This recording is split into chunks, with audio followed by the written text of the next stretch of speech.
Welcome to exam revision. तो दोस्तों, जैसा कि आप लोगों को पता है, हम अपने चैनल पर डिस्कस कर रहे हैं जो हमें महत्वपूर्ण क्वेश्चन हैं उनकी सीरीज़। तो देखिए, फिर से आपको कहूँगा ज़ोर देकर कि जो ये सीरीज़ है, ये आपकी परीक्षा के लिए बेहद ज़्यादा महत्वपूर्ण है। चाहे आप लोग बात करें पीजीटी के लिए या फिर एलटी कमीशन के लिए या फिर एलटी टेट के लिए, सभी के लिए मोस्ट इम्पॉर्टेंट होने वाली है। तो ध्यान से इस सीरीज़ को देखिएगा। जैसा कि आप लोगों को पता, अभी आपका पेपर आने वाला है, ठीक है ना? तो शांति से इनको देखने हैं। ये प्रश्न आपको परीक्षा में डायरेक्ट या इनडायरेक्ट देखने के लिए मिलेंगे ही मिलेंगे। तो ध्यान से देखना। क्यों? क्योंकि जो ये प्रश्न पत्र है, ये जो हाल ही में पीजीटी की परीक्षा हुई थी, इससे पहले जो भी होने वाली है हमारी 17 अप्रैल, इससे पहले जो हमारा पीजीटी का एग्ज़ाम हुआ था, उसका ये प्रश्न पत्र है। तो यहाँ से आपको प्रश्न देखने के लिए मिलेंगे। यहाँ पर 100 क्वेश्चन नहीं थे, 85 क्वेश्चन थे। उस समय 85 क्वेश्चन का टेस्ट हुआ था और 15 का डॉक्यूमेंटेशन इत्यादि था, ठीक है? तो 85 क्वेश्चन आज हम यहाँ पर डिस्कस करेंगे। साथ में जो अन्य महत्वपूर्ण तथ्य मुझे लगते हैं वो आपको बताऊँगा, परंतु ज़्यादा लंबा ये वीडियो नहीं खींचूँगा, ज़्यादा तथ्य नहीं बताऊँगा। जो महत्वपूर्ण होंगे वो सारी चीज़ें आपको यहाँ पर मैं स्पष्ट कर दूँगा। इसी के साथ देखिए, और एक चीज़ आपको बताना चाह रहा हूँ, मैं आपको बहुत ज़ोर देकर कह रहा हूँ, प्रैक्टिस सेट लगाइए। आप लोग शायद इतना महत्वपूर्ण इस चीज़ को इतना महत्व नहीं दे रहे हैं, पता नहीं क्यों नहीं दे रहे हैं। प्रैक्टिस सेट लगाइए दोस्तों और रिवीजन करिए। इस अंतिम समय में आपके पास और कुछ नहीं है, ये 2 चीज़ें ही हैं। अब आप क्या-क्या चीज़ें नहीं पढ़ोगे, कुछ नहीं पढ़ पाओगे ना। इसलिए जो आपने लिखा है उसको बार-बार नोट करते रहिए। जो मैंने आपको बुक बताई थी, अगर नहीं देखी तो आपको लिंक मिल जाएगा डिस्क्रिप्शन बॉक्स में उसका, कि कौन-कौन सी आपने चीज़ें देखनी है। वो चीज़ें देखिए, जो बुक्स मैंने आपको रेकमेंड की है उसको पढ़िए और प्रैक्टिस सेट अधिक से अधिक लगाइए, रिवीजन अधिक से अधिक करिए। हाँ, एक और चीज़, जो प्रीवियस ईयर के क्वेश्चन है पी बाई क्यू, ये भी आप देखते रहिए। अगर ये तीनों चीज़ें आपके पास नहीं हैं, आप हमें बेझिझक व्हाट्सएप करिए और ये चीज़ें बोलिए कि ये नहीं है, आप इन्हें परचेज़ कर सकते हो। प्रैक्टिस सेट भी ले सकते हो, जैसा कि आपको बताया, हमारे जो प्रैक्टिस सेट है उत्तम श्रेणी के हैं और बहुत अच्छे लेवल के हैं। आप इन्हें परचेज़ करके इनकी प्रैक्टिस कर सकते हो। महत्वपूर्ण नोट्स भी आपके लिए अवेलेबल करवाए गए हैं और एचपीपीजीटी हिंदी के लिए जो प्रीवियस ईयर के क्वेश्चन थे वो भी आपको अवेलेबल करवाए गए हैं विद उत्तर। तो आप इन्हें भी ले सकते हो और अपनी अंतिम समय में इन चीज़ों का लाभ उठा सकते हो। यही आपका बेड़ा पार लगा सकते हैं और कुछ नहीं। और जो चीज़ें हैं वो मन शांत रख के स्टडी करते रहिए। कोई डाउट हो तो आप हमें व्हाट्सएप कर सकते हो। कन्फ्यूज़ नहीं होना है आप लोगों ने, ठीक है? जो मैं चीज़ें कह रहा हूँ आपको समझ आ रही है ना कि नहीं आ रही है? अवश्य कमेंट करना आप लोग। बाकी अगर अभी तक आप हमारे टेलीग्राम, फेसबुक, व्हाट्सएप ग्रुप के साथ नहीं जुड़े हैं तो उनके लिंक भी आपको डिस्क्रिप्शन बॉक्स में दे दिए गए हैं। उनके साथ भी आप जुड़ सकते हो और अपनी तैयारी को अच्छे से सुदृढ़ कर सकते हो।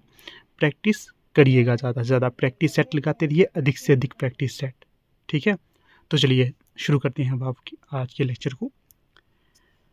तो देखिए क्या प्रश्न पूछा गया है। पहला ही यहाँ पर प्रश्न पूछा गया है, कौन सा दर्रा लाहौल और स्पीति को जोड़ता है? तो कौन सा दर्रा है? पिन पार्वती, तामसर, पादुरी या कुंजम? तो जो लाहौल और स्पीति को जोड़ता है ये है आपका कुंजम दर्रा। नेक्स्ट क्वेश्चन, कौन सा हिमनद भागा और मियार नदियों को पानी देता है? दुधौन, पार्वती, मुकिला या शिगड़ी? तो भागा और मियार नदियों को पानी देता है मुकिल्ला हिमनद। और ये भी आपको अवगत करवा देता हूँ, जितने भी प्रश्नों के उत्तर दिए जाएंगे ये सारे के सारे ऑफिशियल आंसर की पर आधारित है। फिर भी आपको कहीं पर संदेह हो तो आप बेझिझक बता देना। प्रश्न संख्या 3, निम्नलिखित में से किसका प्रयोग ऊनी वस्त्रों को धोने के काम में लाया जाता है? किसका?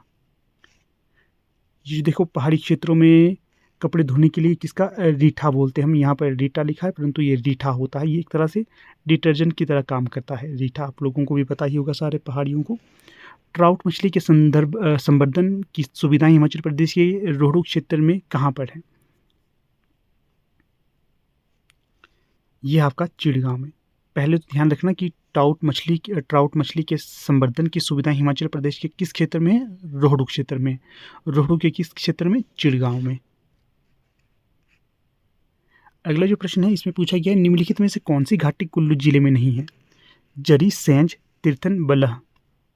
जरी भी कुल्लू में है, सेंज भी कुल्लू में है, तीर्थन भी कुल्लू में है, बलह मंडी में है। तो याद रखना है। मणिकर्ण भी कुल्लू में, कसोल भी कुल्लू में है, मनाली भी कुल्लू में है और बंजार भी कुल्लू में है। ये आप याद रखिएगा। वैदिक साहित्य में ब्यास नदी को किस अन्य नाम से जाना जाता था? तो छठे का सही विकल्प हो जाएगा अर्जी किया। मेरे उत्तर देने से पहले आप अपना उत्तर लगा सकते हो, जिससे आप अपना जो टेस्ट भी दे सकते हो। अगला प्रश्न है 7। हाँ, वीडियो के अंत में बताइएगा जितने भी प्रश्न हमने 85 प्रश्न हमने जो आपके साथ डिस्कस किए, इसमें से आपके कितने सही हुए हैं। ठीक है, तो अवश्य कमेंट करना और अपनी तैयारी बता देना।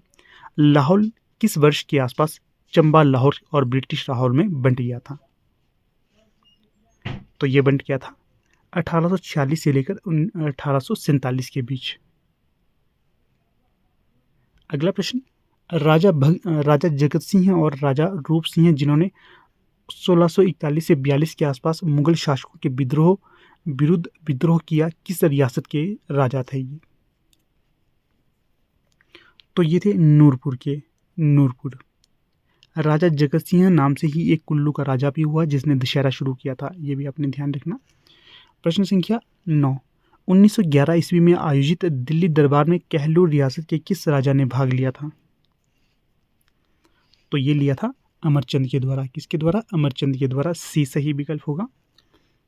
फिर जो अगला प्रश्न है, चित्रकार शोभा सिंह का संग्रहालय कहाँ पर स्थित है? चित्रकार शोभा सिंह, यहाँ से याद रखिए जो शोभा सिंह है ये क्या थे? चित्रकार थे। इनका संग्रहालय कहाँ पर स्थित है ये बताना है। तो यहाँ पर जो सही विकल्प हो जाएगा तो ये हो जाएगा अंद्रेटा में चित्रकार शोभा सिंह का संग्रहालय स्थित। अगला प्रश्न है 11। दिसंबर 2015 के आसपास किस देश ने अपना विश्व बैंक बनाया? 11 का जो सही विकल्प हो जाएगा चीन ने। यहाँ पर देखिए जो पीजीटी का ये प्रश्न पत्र है, इससे आपको ये भी आइडिया हो जाएगा कि जो पहले प्रश्न पत्र का क्या स्तर रहता था, अब कैसा रहेगा, किस तरह के जीके के क्वेश्चन आते थे और कैसे अब आएंगे। हाँ, एक और चीज़ आपको बता देता हूँ।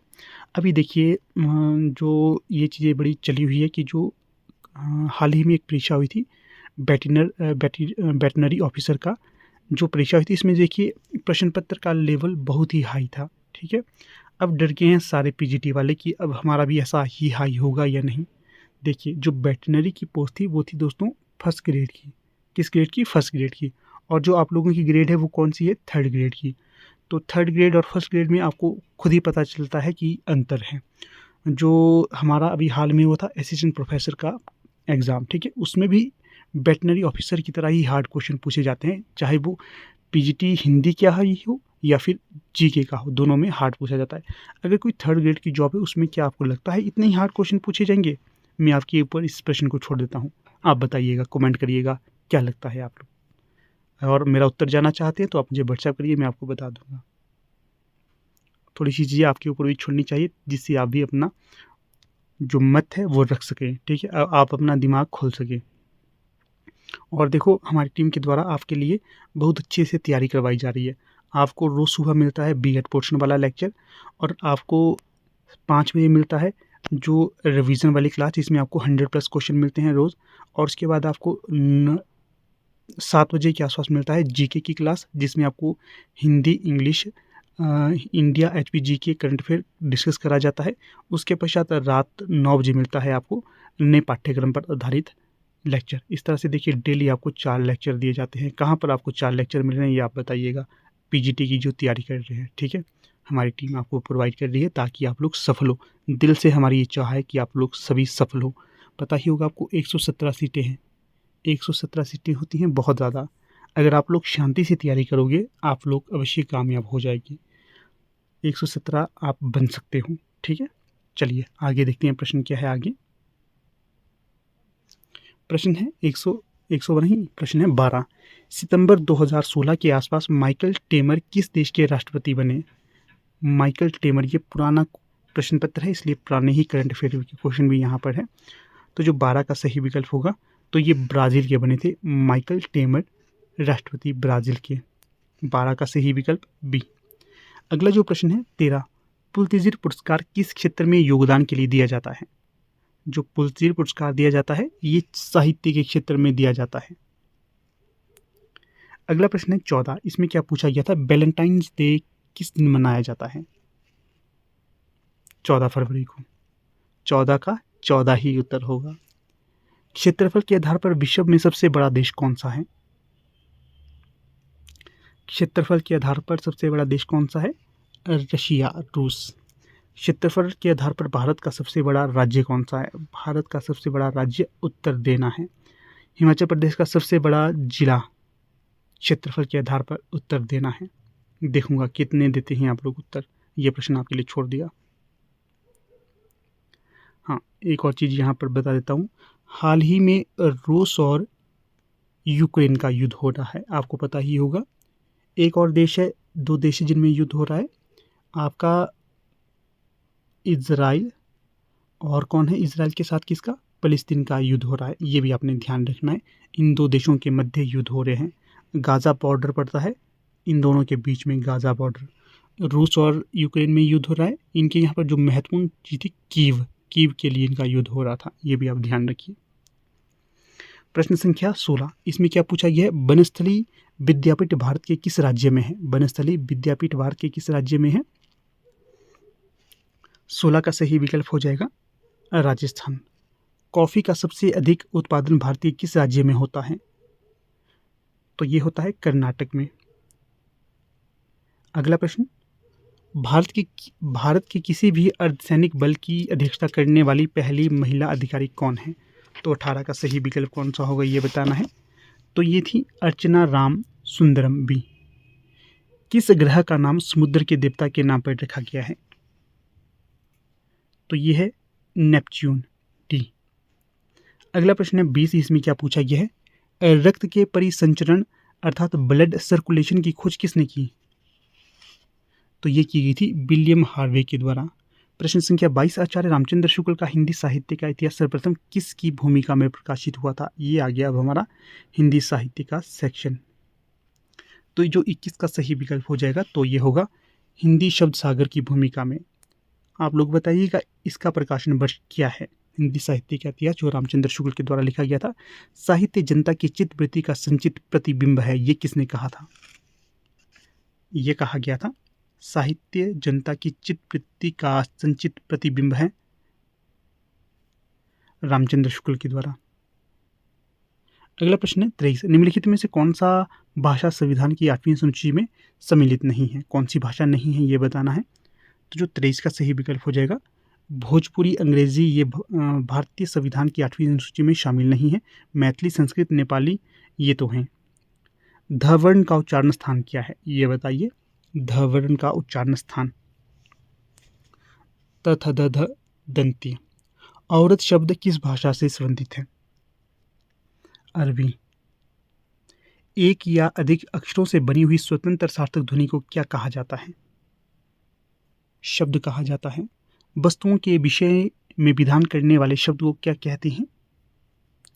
क्रिया कहते हैं।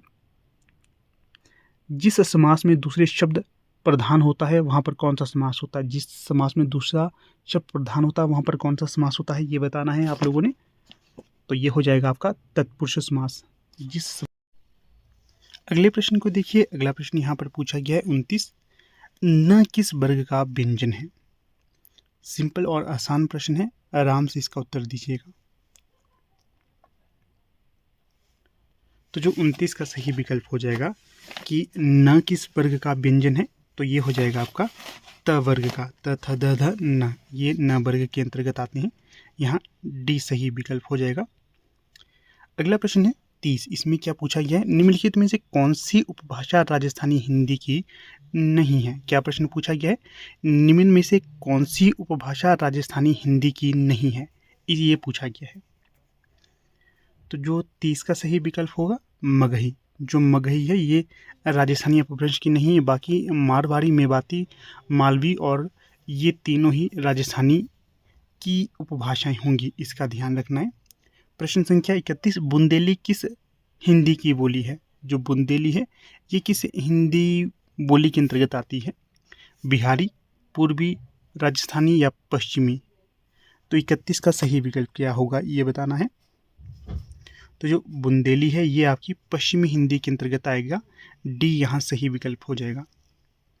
अगला जो प्रश्न है 32, इसमें आपसे पूछा गया है कितने वर्षों के हिंदी साहित्य के इतिहास को आचार्य रामचंद्र शुक्ल ने 4 कालों में विभक्त किया है?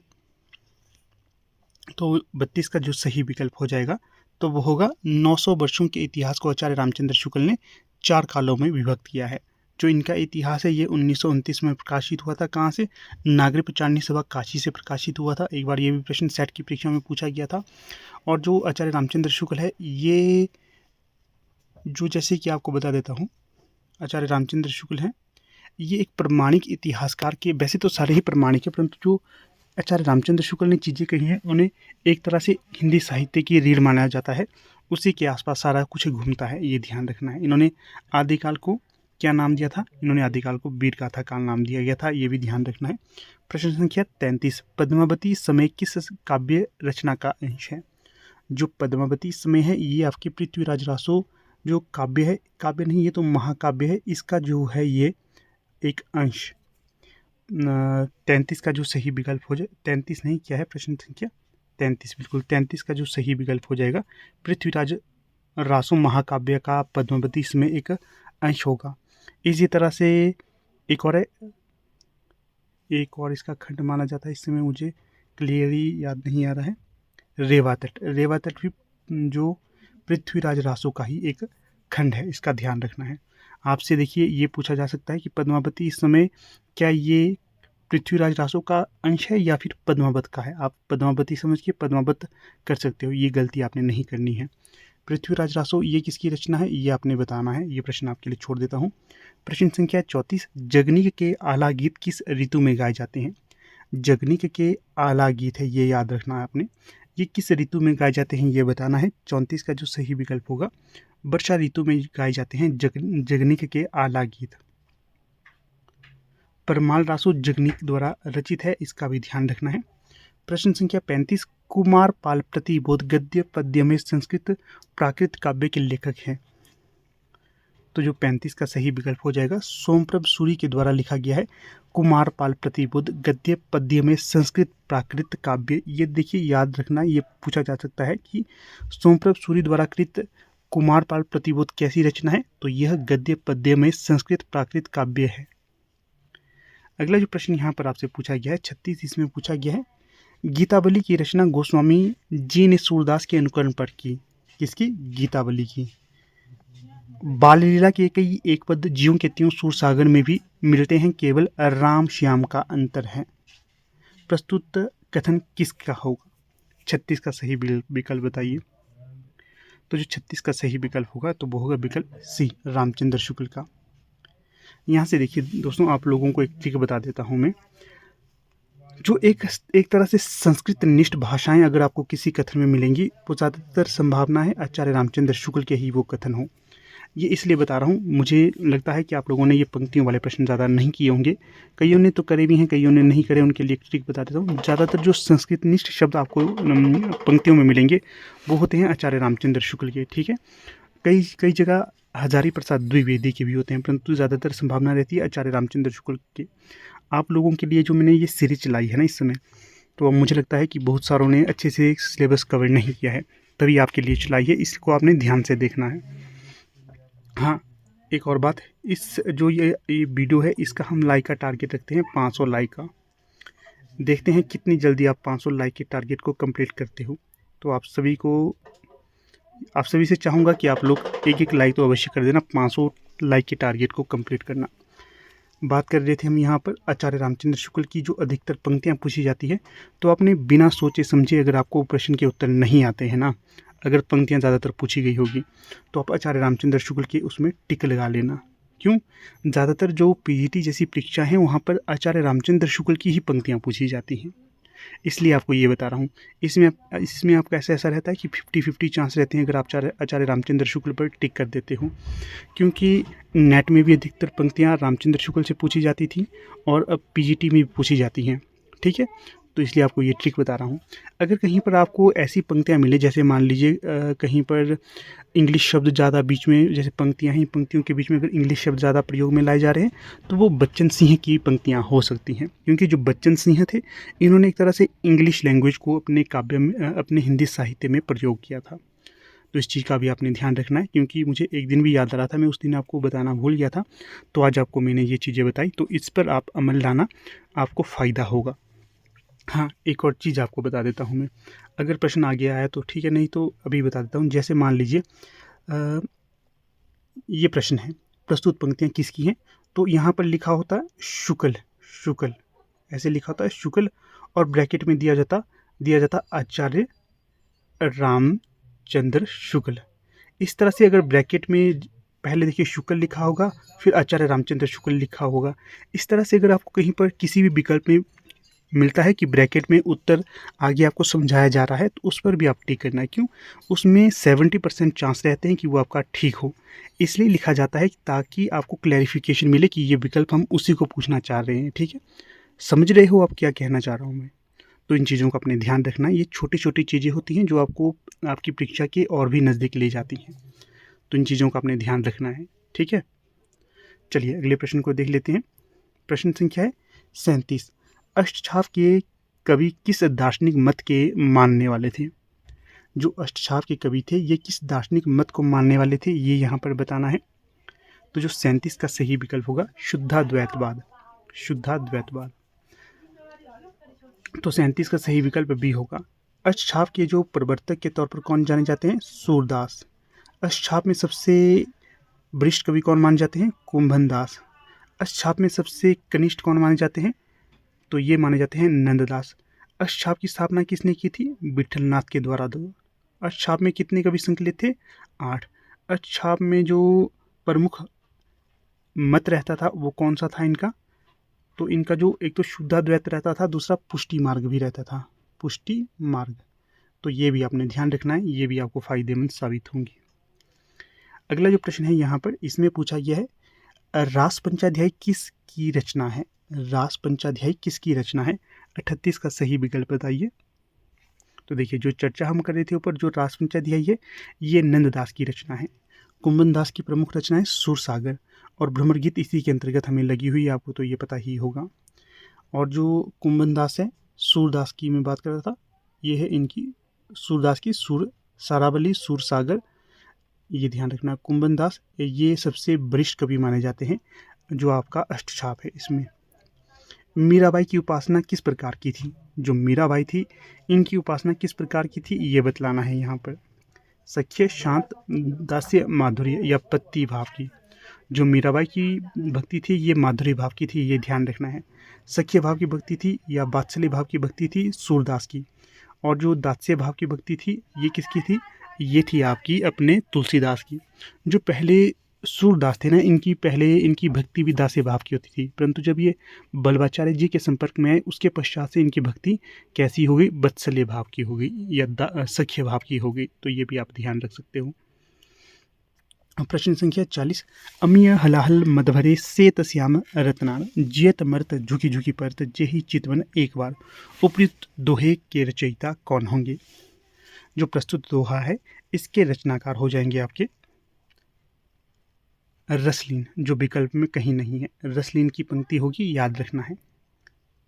बोधा, आलम, घनानंद, ये जो प्रमुख है ये रीतिकाल के अंतर्गत रीतिमुक्त काव्यधारा के कवि माने जाते हैं। आगे देखिए घनानंद का नाम हमने ले लिया तो घनानंद आ भी गए। विराग उत्पन्न होने पर वृंदावन जाकर घनानंद किस संप्रदाय में वैष्णव हो गए थे? यहाँ की स्टोरी सुननी है आप लोगों ने। किसी ने मुझे कहा था कि सिर्फ प्रश्न पढ़ा करो और उत्तर दिया करो, ऐसी लंबी लंबी बातें मत खींचा करो।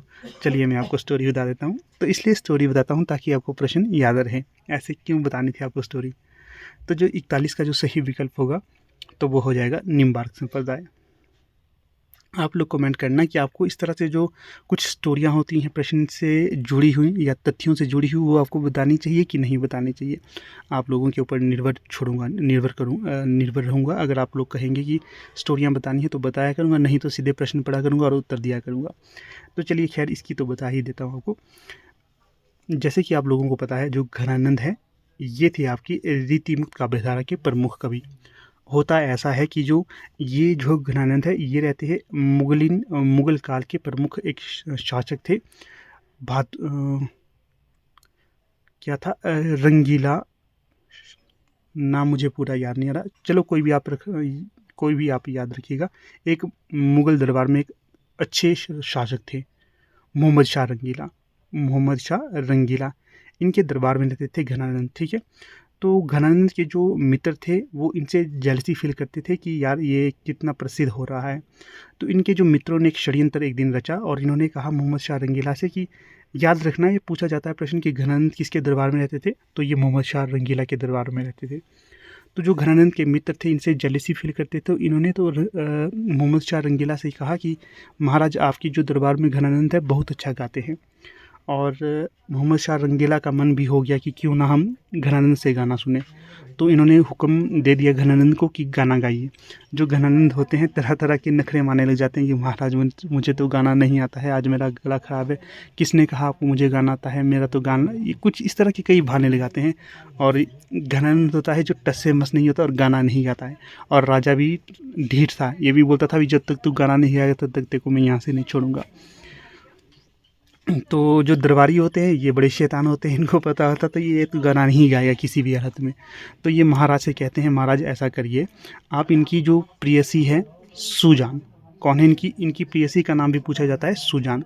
ये बोलते हैं आप सुजान को जब तक नहीं बुलाओगे तब तक ये गाना नहीं गाएंगे। होता भी ऐसा ही है। जैसे ही सुजान को बुलाया जाता है घनानंद अत्यधिक प्रसन्न हो जाते हैं और सुजान की तरफ मुँह करके इतना सुंदर गाना गाते हैं और जो राजा की तरफ अपनी पीठ कर लेते हैं और ऐसा गाना गाते हैं, पूरा दरबार मंत्र मुग्ध हो जाता है इनके गाने को सुनकर। तो जैसे ही ये गाना गा लेते हैं, महाराज एक तो खुश होगी कि इतना सुंदर गाना सुनने को लिए उन्हें मिला, परंतु उनको क्रोध भी आया। क्यों? क्योंकि उन्होंने सोचा यार ये घनानंद कैसा बंदा है, मेरे ही दरबार में रहता है और मेरे सौ बोलने पर भी इसने गाना नहीं गाया। और इनको क्रोध आ जाता है। क्रोध आना भी ज़रूरी हो गया था कि भाई कोई बंदा किसी के दरबार में रह रहा है तब भी गाना नहीं गाता, जबकि उसकी प्रेयसी उसे गाना गाने के लिए कह रही है तो वो गा रहा है। तो मोहम्मद शाह रंगीला इसे सज़ा देता है कि तुम्हें देश निकाला हो गया है, अब तुम यहाँ से निकल जाओ, अब तुम यहाँ पर नहीं रह सकते। तो इसी दौरान वो दरबार से निकलकर वृंदावन चला जाता है। कहाँ चला जाता है? वृंदावन। और वहाँ पर विराग उत्पन्न करके विरागपूर्ण जीवन व्यतीत करने लगता है। क्यों ये वैराग्यपूर्ण जीवन व्यतीत करने लगता है? इसके पीछे भी कहानी है। जब ये इसको देश निकाले की सज़ा हो गई थी घनानंद को, तो ये अपनी प्रेयसी सुजान से कहता है कि हे प्रिय तुम भी मेरे साथ चलो। और जो सुजान होती है बड़ी चुस्त होती है, वो बोलती है तेरे जैसे बंदे के साथ मुझे क्यों आना है, मुझे क्या भूखे मरना है। और ये सारी बातें सुनकर घनानंद का दिल टूट जाता है। उसके अंदर इतना वैराग्य उत्पन्न होता है कि वो उसके बाद पीछे मुड़कर कभी नहीं देखता। आगे जो पहले जो कविताएं ये घनानंद लिखता था वो सुजान को आधार में रखकर लिखता था, जो उसकी प्रेमिका थी। परंतु जो आगे की कविताएं घनानंद ने लिखी, ये वृंदावन में रहकर भगवान श्री कृष्ण को आधार में रखकर इन्होंने सारी की सारी कविताएं लिखी थी। इस कारण इन्हें वैराग्य उत्पन्न हो गया था और ये वृंदावन में जाकर रहने लगे थे और निम्बार्क संप्रदाय को अपनाया था। ये प्रश्न नेट में भी पूछा गया है और यहाँ पर पीजीटी में भी आपसे पूछा गया है। फिर देखिए वृंदावन में ये रहने लगते हैं और वहाँ पर एक बार होता है अहमद शाह अब्दाली के जो सैनिक है आक्रमण कर लेते हैं। क्यों आक्रमण करते हैं? उन्हें कहीं से खबर मिलती है कि जो घनानंद है यहाँ पर रहता है, वो राजा का खास बंदा है, उसके पास बहुत ज़्यादा सोना जेवरात तरह तरह के आभूषण होंगे, तो तुम यहाँ पर आओ और सारा लूट मार उससे कर लो। तो अहमद शाह अब्दाली के जो आक्रमणकारी होते हैं यहाँ पर आक्रमण कर लेते हैं और घनानंद को घेर लेते हैं और उसे कहते हैं कि जो भी तुम्हारे पास धन दौलत है हमें दे दो। घनानंद को पता था उसके पास तो खाने के लिए भी लाले पड़ गए थे, तो धन दौलत कहाँ से होनी थी उसके पास। तो वो कहता है मेरे पास कुछ पैसे नहीं हैं, तुम यहाँ से चले जाओ। वो उसकी बात नहीं मानते हैं और ज़बरदस्ती करने लगते हैं। तो घनानंद धरती से मिट्टी उठाते हैं और उन सैनिकों की तरफ फेंकते हैं, लो ये है धन, ये लो ये है धन। और जैसे ये बोलते बोलते जो सैनिक होते हैं घनानंद के दोनों हाथ काट लेते हैं और वहीं पर इनकी मृत्यु हो जाती है। इस तरह की पूरी घटना थी। ठीक है, तो बताइएगा आपको अच्छी लगी क्या नहीं लगी, आगे बतानी चाहिए कि नहीं, ये आप लोगों के ऊपर मैं छोड़ता हूँ। फिर प्रश्न है 42। इसमें क्या पूछा गया है आपसे? तो इसमें पूछा गया है मनोहर किस सूफी काव्य का कथानायक है? मनोहर किस सूफी काव्य का कथानायक है? एक और प्रश्न आपको यहाँ से मैं बताऊंगा कि जैसे जितने भी सूफी काव्य हैं उनके नायक आपको याद होने चाहिए, क्योंकि ये अब पूछे जाते हैं। कॉलेज कैडर की परीक्षा में भी पूछे गए थे, पीजीटी की परीक्षा में भी पूछे गए थे और नेट की परीक्षा में भी पूछे जाते हैं। जितने भी सूफी काव्य हैं उनके नायक और नायिका आपको याद होने ही चाहिए। तो जो 42 का सही विकल्प हो जाएगा, जो मधुमालती है इसका नायक है मनोहर। मंजन मधुमालती का राइटर है, ये भी आपको ध्यान रखना है। प्रश्न है 43। अजगर करे ना चाकरी, पंछी करे ना काम, दास मल्लुका कही गए सबको दाता राम। आलसियों का यह मंत्र, मूल मंत्र देने वाले मल्लुक दास किस धारा के कवि थे?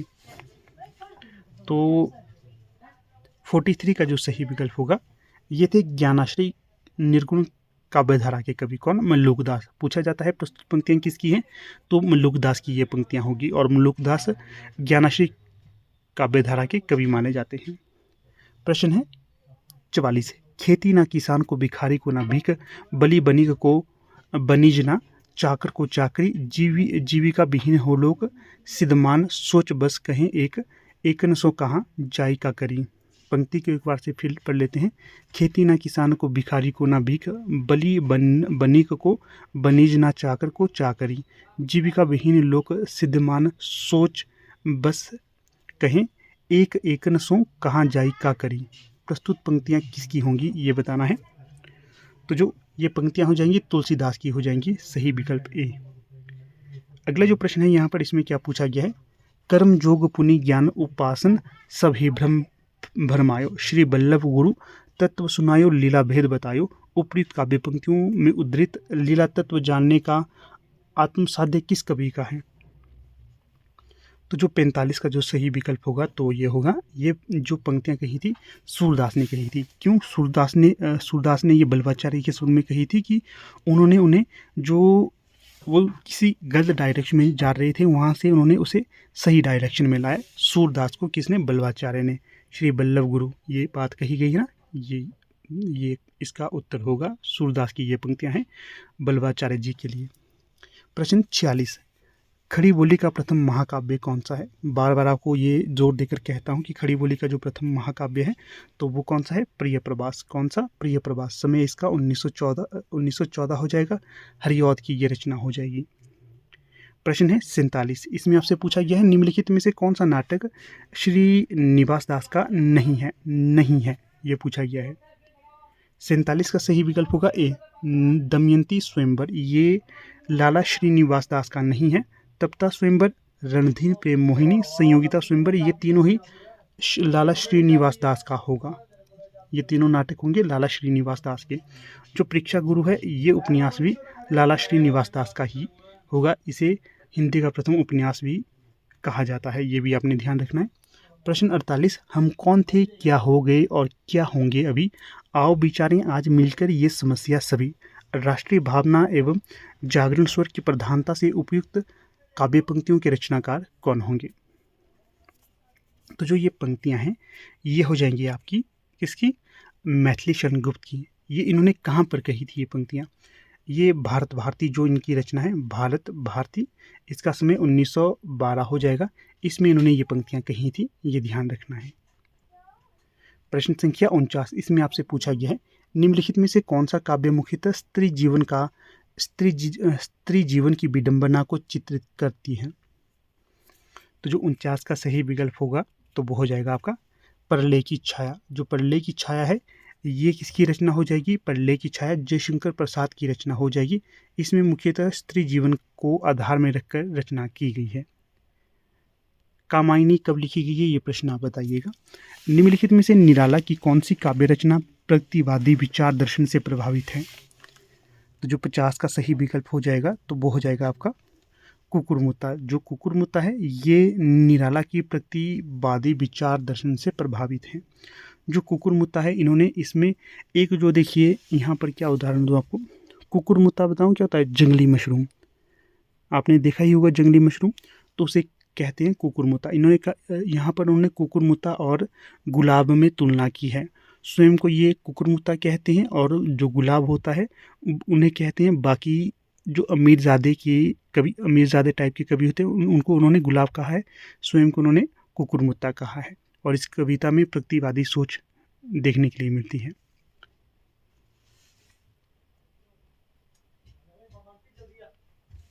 प्रश्न देखिए 51, मैं बचपन को बुला रही, बोल उठी बिटिया मेरी, नंद नवन सी फूल उठी, यह छोटी सी कुटिया मेरी।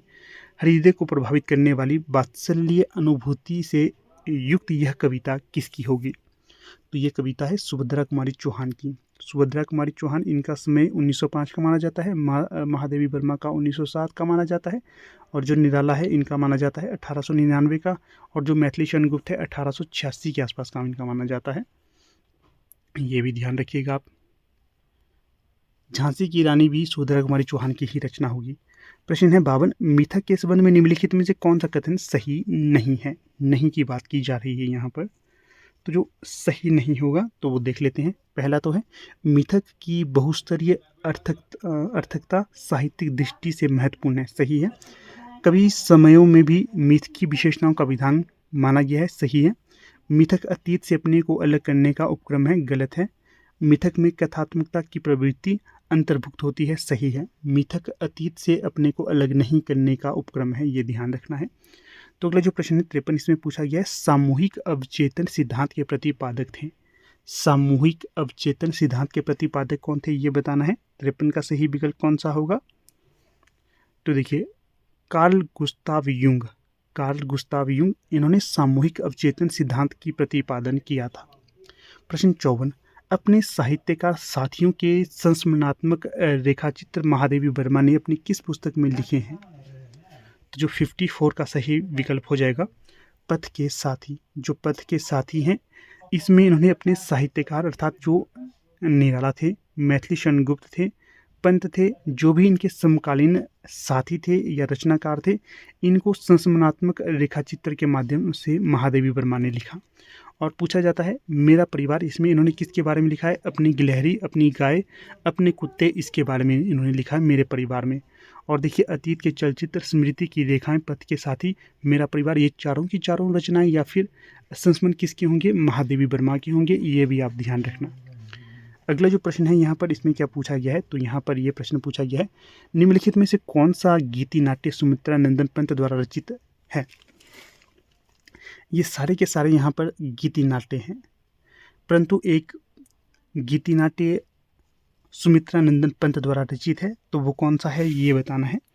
तो यहाँ पर 55 का जो सही विकल्प होगा कि जो शिल्पी है ये होगा सुमित्रा नंदन पंत कृत गीति नाट्य। इसका आप ध्यान रखिएगा।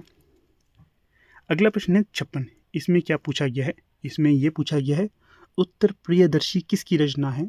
उत्तर प्रियदर्शी किसकी रचना है ये बताना है। तो जो 56 का सही विकल्प हो जाएगा सच्चिदानंद हीरानंद बात्स्यायन अज्ञे, इनकी रचना है उत्तर प्रियदर्शी। अज्ञे का पूरा नाम है सच्चिदानंद हीरानंद बात्स्यायन अज्ञे। इनका जन्म कब हुआ? 1911 में।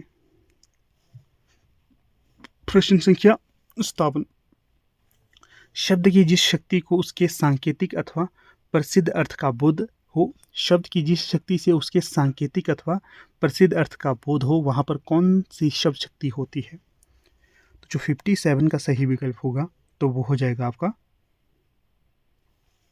अभिधा शब्द शक्ति। अभिधा शब्द शक्ति। एक और चीज जो इस संडे को आपके लिए महामैराथन ला रहा हूँ मैं। लगभग 7 घंटे की महामैराथन होने वाली है। 1000 प्लस उसमें आपको क्वेश्चन देखने के लिए मिलेंगे। ठीक है, तो कमर सीधी करके जैसे करके बैठना है, बैठिए। संडे को तैयार रहना। 1000 क्वेश्चन होंगे आपको। ये काफ़ी रिपीटेड प्रश्न है, अक्सर परीक्षा में आते हैं। लगभग 7 घंटे के आसपास की ये वीडियो रहेगी। जो भी आप शेड्यूल बनाना चाहते हैं बना लीजिएगा। सुबह में लगभग 5 के आसपास उसे अपलोड कर दूंगा। तो 5 के आगे 7 घंटे आप लगाइए। जैसा भी आप शेड्यूल बनाएंगे तो उस दिन के लिए आपको ये 7 घंटे की वीडियो मिलने वाली। 7 घंटे से भी ऊपर की है ये वीडियो। ठीक है, तो मर्ज वीडियो मेरे द्वारा तैयार की गई है। तो जो भी आपने पढ़ा है उसका यहाँ से आप रिवीजन कर सकते हो। रिवीजन भी नहीं करोगे, अगर पहली बार भी देखोगे तो आपको कुछ ना कुछ वहाँ से सीखने को मिलेगा ही मिलेगा। मान लीजिए यहाँ से आपके 40 से 30 प्रश्न भी रिपीट हो गए ना, 30 प्रश्न, डायरेक्ट इनडायरेक्ट आपका बेड़ा पार हो सकता है। 7 घंटे लगाइएगा वहाँ पर और देखिए कुछ ना कुछ आपको फ़ायदा वहाँ से होगा ही होगा। ठीक है, तो चलिए चलते हैं अगले प्रश्न की तरफ। प्रश्न है 58, जब एक ही शब्द एक ही अर्थ में अनेक बार प्रयुक्त हो तथा किसी आकस्मिक माद को प्रकट करे तो वहाँ कौन सा अलंकार होता है? तो जो 58 का सही विकल्प होगा तो वो होगा विप्सा अलंकार। कौन सा? विप्सा अलंकार। अगला प्रश्न है यहाँ पर 59, शब्दार्थों सहितो काव्यम, अर्थात शब्द और अर्थ का सहित भाव ही काव्य है, किसने कहा? तो ये कहा गया था भामा के द्वारा। प्रश्न है 60, इसमें क्या पूछा गया है? विभाव अनुभाव व्यभिचारी संयोगाद्र रस निष्पत्ति। ये जो आचार्य भरत के द्वारा रसूत्र की व्याख्या सर्वप्रथम किस आचार्य ने की थी? पहले तो ये ध्यान रखना है कि ये रसूत्र किसके द्वारा दिया गया है।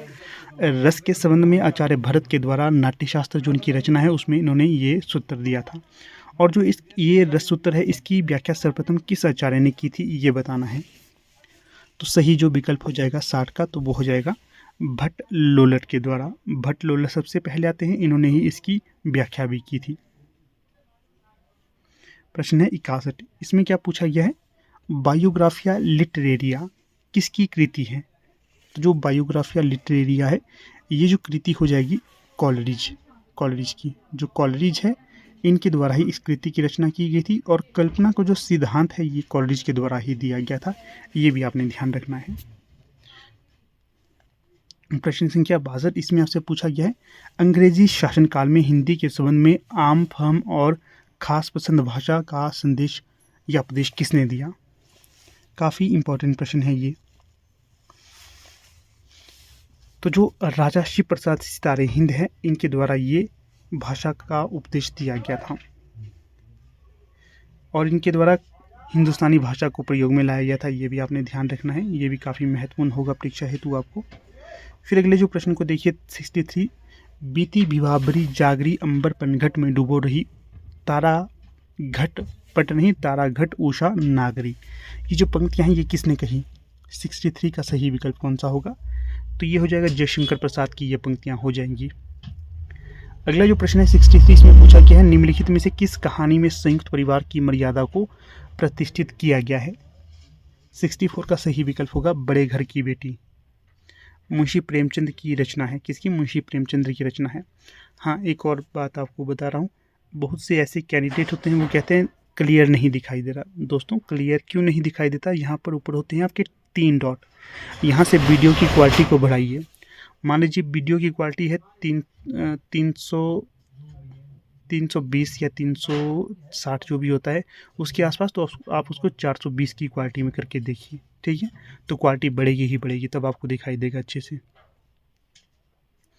अगला प्रश्न है 65, निम्नलिखित में से किस नाटक में वैदिक कालीन पृथु की समस्याओं को नेहरू युग की समस्याओं से जोड़ा गया है? 65 का जो सही विकल्प हो जाएगा तो वो हो जाएगा आपका पहला राजा डी। अगला जो प्रश्न है यहाँ पर इसमें पूछा गया 66, दिलो दानिश किसकी औपन्यासिक रचना है? तो जो दिलो दानिश है ये हो जाएगी आपकी कृष्णा सोबती की रचना। फिर अगला जो प्रश्न है, कई दिनों तक चूल्हा रोया चक्की रही उदास, कई दिनों तक कानी कुतिया सोई उसके पास। ये कविता हमें लगी हुई है ना, आप लोग इससे वाकिफ होंगे ही होंगे। किसकी पंक्तियाँ होंगी? ये नागार्जुन की। अगला प्रश्न, निम्नलिखित में से कौन सा तार सप्तक के कवि हैं? कौन तार सप्तक के कवि हैं ये बताना है। रामविलास शर्मा, प्रभाकर कुमार माचवे, गिरिजा कुमार माथुर। 68 का कौन सा सही विकल्प होगा ये बताना है। तो जो गिरिजा कुमार माथुर हैं ये होंगे आपके तार सप्तक के कवि। 68 का सही विकल्प बी। अगला जो प्रश्न है इसमें पूछा गया है आपसे 69, निम्नलिखित में से कौन सी कृति यम नचिकेता की कहानी पर आधारित है? तो जो 69 का सही विकल्प होगा तो वो होगा आत्मजयी। कुंवर नारायण की रचना है आत्मजयी, ये भी ध्यान रखना। प्रश्न संख्या 70 इसमें पूछा गया है प्रेमचंद के किस उपन्यास में दहेज की कुप्रथा और अनमेल विवाह की भीषण परिणाम दिखाया गया है? तो जो 70 का सही विकल्प होगा तो 70 का सही विकल्प है निर्मला में। निर्मला, प्रतिज्ञा, मंगलसूत्र, कायाकल्प, ये किसकी रचना है? ये आपके लिए छोड़ता हूँ, ये बताइएगा आप। मैंने बहुत बार आपको ये प्रश्न बताया है। प्रश्न संख्या 71, निम्नलिखित में से कौन सी द्विवेदी युगीन हिंदी कविता की प्रवृत्ति विशेषता नहीं है? तो जो 71 का सही विकल्प होगा तो वो होगा व्यक्तिकता। ये द्विवेदी युगीन कविता की विशेषता नहीं है। प्रबंधात्मकता, इतिवृत्तात्मकता सबसे बड़ी विशेषता है द्विवेदी युग की, और उपदेशात्मकता यह भी है। जो व्यक्तिकता है ये छायावाद की विशेषता मानी जाती है, द्विवेदी युग की नहीं। अगला प्रश्न है, भारतेंदु का कौन सा नाटक नाट्य रासक या लास्य रूपक कहा गया है? तो 72 का सही विकल्प कौन सा होगा? भारत दूरदशा। भारत दूरदशा और अंधेर नगरी, ये दोनों हमें लगे हुए हैं, इसका भी आपने ध्यान रखना है, और ये भारतेंदु हरिश्चंद्र के होंगे। अगला जो प्रश्न है 73, जयचंद्र के मूर्खतापूर्ण कुचक्र के कारण पृथ्वीराज के अंत का चित्रण किस नाट्य रचना में है? 73 का जो सही विकल्प हो जाएगा तो वो होगा आपका प्रायश्चित में। किसमें? प्रायश्चित में। किसकी ये नाट्य रचना है प्रायश्चित? तो जो प्रायश्चित है ये होंगे आपके जो अपने जयशंकर प्रसाद की सज्जन, करुणालय, प्रायश्चित, विशाख, ये तीनों के तीनों जयशंकर प्रसाद की ही नाट्य रचना हो जाएंगी। किस साहित्यकार ने अपनी आत्मकथा को स्मृति यात्रा यज्ञ कहा है? स्मृति यात्रा यज्ञ कहा है। 74 का सही विकल्प कौन सा होगा?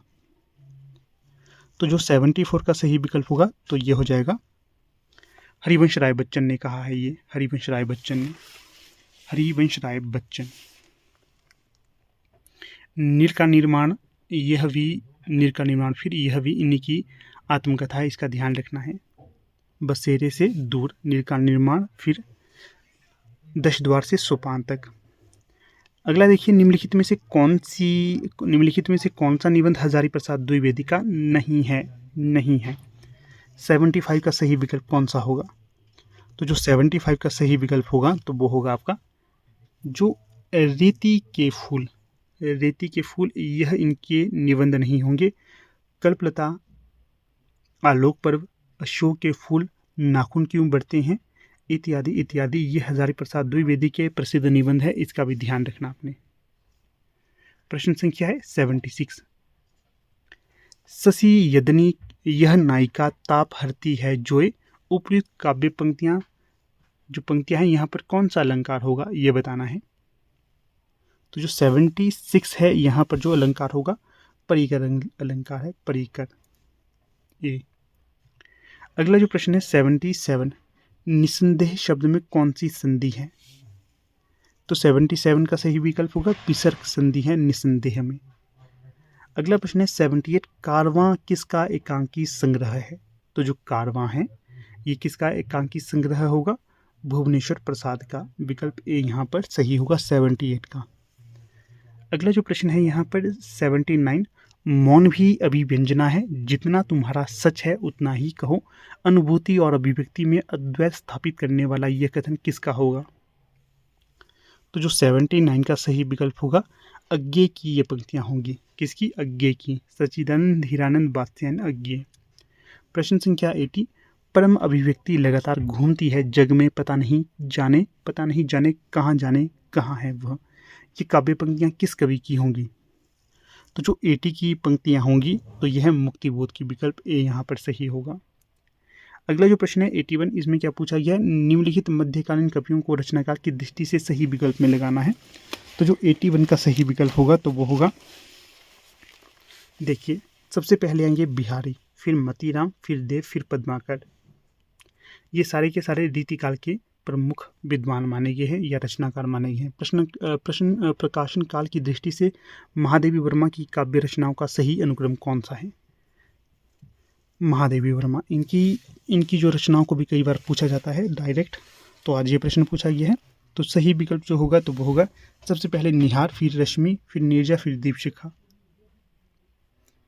अगला जो प्रश्न है 83, इसमें आपसे क्या पूछा गया है? तो यहाँ पर आपसे पूछा गया है प्रकाशन काल की दृष्टि से रामधारी सिंह दिनकर की काव्य रचनाओं का सही क्रम कौन सा होगा? तो जो 83 का सही विकल्प होगा तो वो हो जाएगा आपका विकल्प ए। सबसे पहले कुरुक्षेत्र, फिर रश्मिरथी, फिर उर्वशी, फिर परशुराम की प्रतीक्षा। अगला प्रश्न है 84, प्रकाशन काल की दृष्टि से हिंदी उपन्यासों का सही अनुक्रम कौन सा है? तो 84 का जो सही विकल्प होगा तो वो होगा सबसे पहले त्यागपत्र, फिर नदी के द्वीप, फिर आधा गांव, फिर तत्तमस। ए यहाँ पर सही होगा। अगला प्रश्न देखिए यहाँ पर 85, इसमें क्या पूछा गया है, हिंदी कविता की विकासात्मक समझ के साथ संबंध क्या है प्रश्न, हिंदी कविता की विकासात्मक समझ के साथ निम्नलिखित काव्य प्रवृत्तियों विशेषताओं का सही अनुक्रम चुनिए। तो 85 का जो सही विकल्प होगा तो वो होगा सी, मध्यकालीनता और आधुनिकता का द्वंद्व, इतिवृत्तात्मकता, प्रेम जनित सूक्ष्म भावों की अभिव्यक्ति, शोषण के विरुद्ध संघर्ष। ये जो हिंदी कविता में जो विकास काल रहा है, जो उद्देश्य या विषय के साथ रहा है, तो वो सी यहाँ पर सही हो जाएगा। तो देखिए दोस्तों, कुछ इस प्रकार से आज की हमारी ये वीडियो थी। लगभग हमने 85 क्वेश्चन को यहाँ पर डिस्कस किया, परंतु जो तथ्य आपके साथ साझा किए वो 100 प्रश्न से अधिक के थे। कितने? 100 प्रश्न से अधिक के थे। इसलिए ध्यान से आप इस वीडियो को देखिएगा, ये आपके लिए काफ़ी फायदेमंद साबित होगी। ठीक है, तो आज की वीडियो का टारगेट आपको याद है ना, तो जल्द से जल्द इस टारगेट को कंप्लीट करिएगा। आपको जल्द एक और वीडियो लाऊंगा, और साथ में आपको बता देता हूँ, अधिक से अधिक प्रैक्टिस सेट लगाइए, प्रैक्टिस सेट लगाते रहिए,